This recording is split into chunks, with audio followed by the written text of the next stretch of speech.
What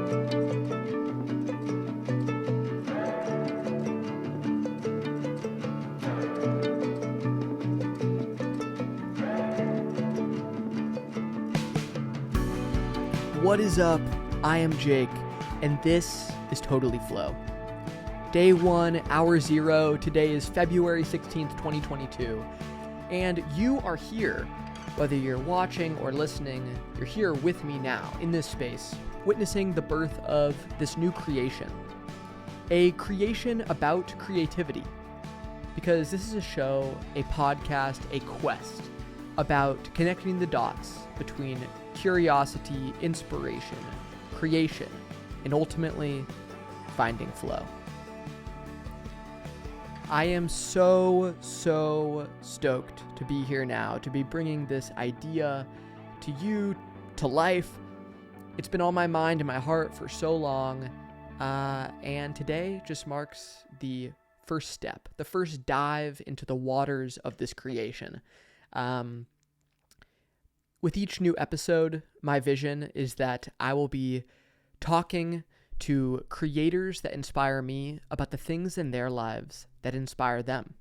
And it doesn't matter what type of creator, because I think everybody is a creator. I think creativity dwells within us, in our hearts, and inspiration is simply a way to recenter ourselves, to remember who we are when we are being creative, to tap into that flow that dwells within.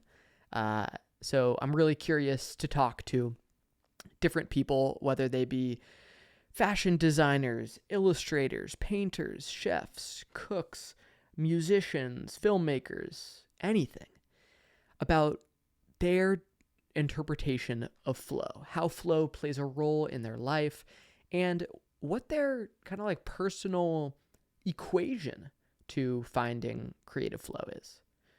You know, because I think most people know or can relate to that sort of creative flow, being in a flow state, locking in to the task at hand in front of you, to losing a sense of time, to being hyper-focused, and to just, it really feels good to lock into that, to express yourself with that much fluidity. So that's one way that I think flow plays a role in our lives. And I also think that there's a sort of natural flow that exists all around us that has a big impact on us as well.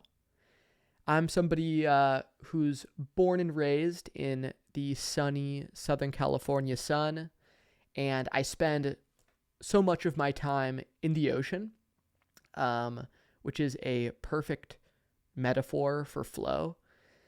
So I'm kind of looking to connect the dots between this sort of creative flow and this sort of natural flow, because we are just parts of this greater nature ecosystem. We are animals, human beings, a part of nature. When we're in the water, we're flowing with the water. When we're surfing, we're riding the flow. And I'm curious to hear about how other creators relate to nature, relate to being in natural flow. To me, the ocean kind of serves as one of my greatest teachers. May sound a little cliche, but when you're surfing, it's like a truly present experience to be on the wave, to be riding that energy coming from the wind that then leads to water currents, that then leads to the waves, and then you, the surfer, are riding that flow, riding that energy.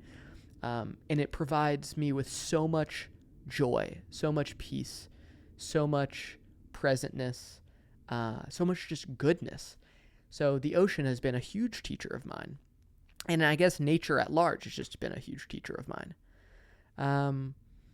So those are the types of flow that I'm looking to connect the dots on.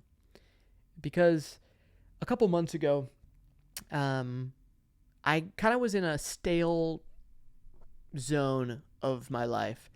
And I had this idea that I love moments of flow. I love when I'm driving down the road and I hit 5 yellow lights in a row. I love when I'm thinking about an old friend and then all of a sudden they call me on the phone. Those are moments of synchronicity that occur in life. And I think that synchronicity is simply a way that like the greater universe is winking at us, is kind of snapping their fingers at us to remind us of what flow is. When you have those moments, it's kind of like the universe telling you, "Hey, you're making the right decisions. You're in flow. You're be at peace with the present because you are doing something right." And a couple months ago, I felt really out of flow. I felt like I was in just a zone where I didn't have much of a spark for the everyday. I was kind of bored with any sort of creative idea that I had thought that I wanted to make. And I decided to make a deal with life, to make a covenant with the universe, to absolutely radically trust flow with all of my heart. And what that looks like is, for me, it's about trusting my inner guidance, my inner compass, my inner presence, my inner intuition, and to follow that intuition in at all moments of the day. To make decisions from the heart and not the mind, and to also trust when opportunities come my way in life to say yes to them. There's a movie called Yes Man that I used to watch when I was a little kid. It was like one of my favorite movies. And in the movie, this guy makes a covenant with life to say yes. And I kind of like did that. It's kind of like a life imitating art. I decided to make a covenant with life to say yes to flow. And in the last few months of making this covenant to following flow, my life has bloomed in so many beautiful ways. Because the more that I pay conscious attention to flow, the more that it shows up, the more moments of synchronicity come my way. And the more I feel kind of like in lockstep with my, fate, my divine path. And along this path, I've also really experienced the antithesis of flow, where I really feel like I'm clashing up against a wall. I'm ebbing to the extreme. Because when you become really sensitive to your inner guidance, you start questioning, am I in flow? Am I out of flow? And a lot of the time, my mind will tell me things like, Jake, it's time to create today. But then I ask my inner presence, do I want to create? Am I feeling like I'm in the flow? Is life giving me opportunities to create? And sometimes the answer is no. Sometimes the answer is your mind is wrong. And you got to simply follow your bliss, follow the present moment. And sometimes that present moment is different than what the mind is telling you. So that's kind of like an esoteric overview of my experience with flow, my quest towards flow. And at the end of the day, I just want this show to serve as kind of like a community where we can all collectively go on this quest. We can all tap into our inner compasses and follow our flow in our own unique ways, guiding us towards creativity, guiding us towards joy, towards peace, towards inner bliss, towards happiness. So yeah, that's my quest towards flow. How I'm kind of envisioning this whole show is that I, as the host, am a sort of shepherd. I'm a aquatic tour guide, and I'm floating in the water. And I offer you, the listener, to kick off your shoes and dive in because the water is warm. And together, we're going to float down the stream of life, the current of life, the present moment. And with each new week, each new episode, we're going to be exploring new waters because life is about curiosity and exploration and opening our eyes to new things.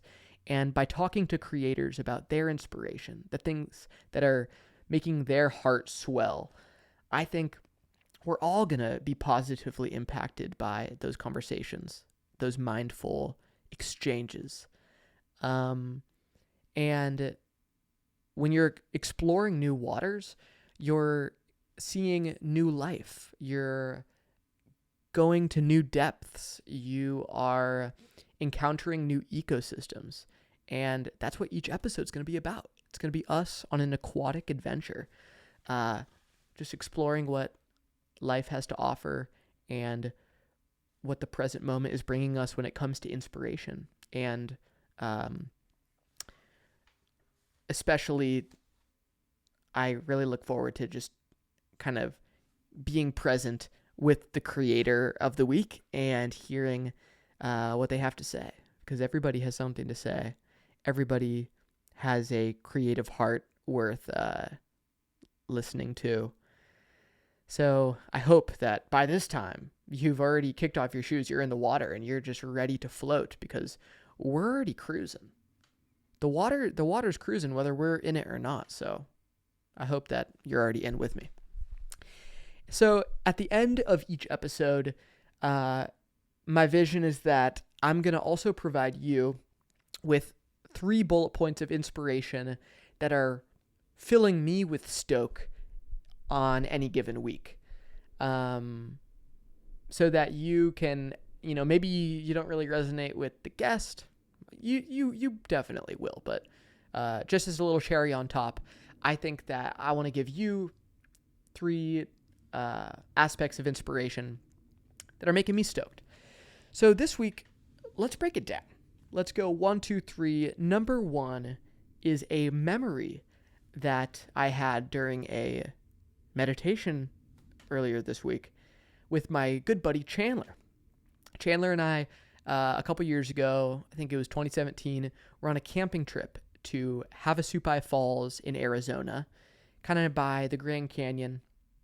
And Havasupai is this area where there's super red rocks, canyon walls going up hundreds of feet, and there are these turquoise waterfalls that are littered through this campsite. And it is the most gorgeous, kind of like an oasis in the middle of the desert. And Chandler and I were fresh, new friends, but we happened to be paired together to be tent mates during this camping trip.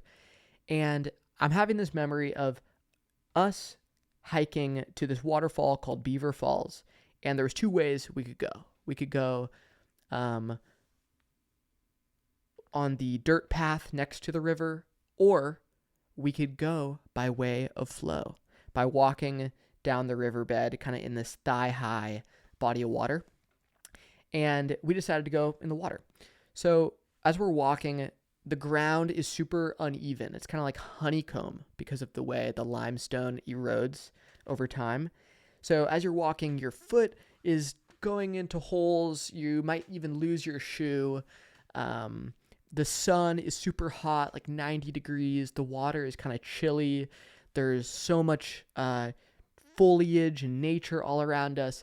And it was just the most joyful, silly experience. Because as we're hiking on this 2-hour hike, Chandler and I are just sharing stories, sharing so many laughs. And it kind of got to the point where you're laughing so much that you're kind of like delirious because it's just how much joy you're filled with. And that quest that Chandler and I were on the way to Beaver Falls is the same type of energy that I hope to cultivate in this show. I want us to be on this aquatic adventure, and I want us to be filled with the same joy, the same bliss of exploring new waters. So that is memory number 1, my inspiration of the week. Highly recommend going to Have a Soup By. I'll put a picture so that you can check it out. Second inspiration of the week is from a show that I've been rewatching called Looking for Alaska. That's based on the book by the same name, written by John Green. And without any spoilers, the show ends with a really ambiguous, open-ended ending. And after watching the show, I was on some internet forums and I was exploring how different people kind of were interpreting the ending. And I came across John Green's, he commented on the ending. And basically what he had to say is, every day of his life, as he walks down the street, people will stop him and ask him, what happened? What is his truth on how the story ends? And his version of truth is that there is no solid truth. The whole reason he wrote the book is to present the reader with a sort of ambiguous ending, to leave you with unanswered questions, to questions that you deserve the answer to. Because in life, sometimes you're faced with those types of unanswered questions. And the book is all about the power of hope in those moments where you're not granted those answers. And after reading that, it just got me so stoked, because I love movies and movies and books that have open-ended narratives. And after reading what John had to say about it, I just got so stoked on the whole show. It makes me want to rewatch it over and over again, because maybe with each watch, I'll get a new interpretation of how I feel, of what actually happened, of how the ending has different implications for the story at large. So that is inspiration of the week number 2, ambiguous endings, Looking for Alaska. Highly recommend checking it out. Inspiration number 3 is a song by the late Richie Havens. It's a cover of the Beatles song Here Comes the Sun, but Richie Havens' version is a little faster, a little more upbeat, a little more plucky. And I thought that the song Here Comes the Sun by the Beatles was a really warm song. Of course, I've listened to it 1,000 times in my life. But when I heard Richie's version, it made me feel so golden. It made me feel like that feeling when you wake up and the sun is rising and the rosy golden rays are peering through your window and you're kind of filled with that warmth of the new day. That's exactly how the song makes me feel.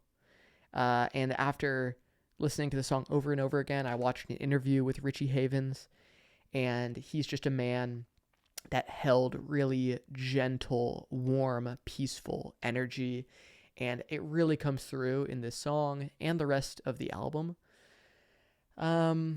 He was also the very first performer on the Woodstock stage, because on day 1 of Woodstock, there was too many people that musicians couldn't get to the stage, and Richie Havens happened to be the first one next to the helicopter that landed to take the musicians to their destination. So he was the first one that gets in the helicopter, gets taken over the sea of people, lands, and goes on stage. So that's just a little tidbit of history for you. My third piece of inspiration, Here Comes the Sun by Richie Havens. And this is the end of episode 1 of Totally Flow. Thank you so much for tuning in. I so appreciate you. I look forward to talking to creators. Tune in next week for the first time. I'm talking to my friend who is a food photographer, a recipe developer, just a creative in all ways. So consider subscribing on YouTube, follow us on Spotify, and tune in next week to get boosted, to feel stoked, and to discover new ways of finding flow. Thank you. Love you. See you soon.